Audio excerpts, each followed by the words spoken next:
More protests have been taking place in various French cities after the President, Emmanuel Macron, used controversial executive powers to push through a pension reform without a vote in Parliament.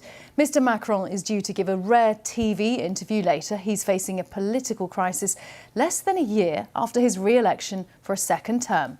Sofia Betitsa reports. There's an outcry in France. In the past week, more than 1,500 protests have taken place all over the country. This was Place de la République in Paris last night. Some protests turned violent. Police clashed with demonstrators, and hundreds were arrested. This all happened after President Macron used controversial executive powers last week to push through his deeply unpopular pension reform. This means that the retirement age in France will now be raised from 62 to 64. I think that today the Fifth Republic is showing its true face, which is that of a regime that is not democratic, since the President can decide to pass a law that is rejected by 90% of French people.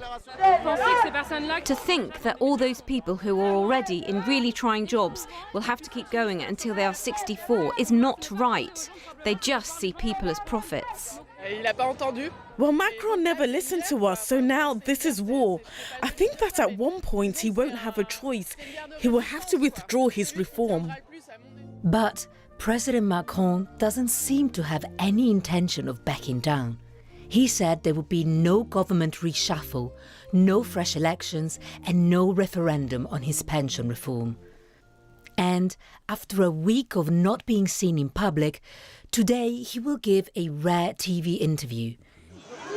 His hope will be to use the interview to calm things down and put an end to the protests.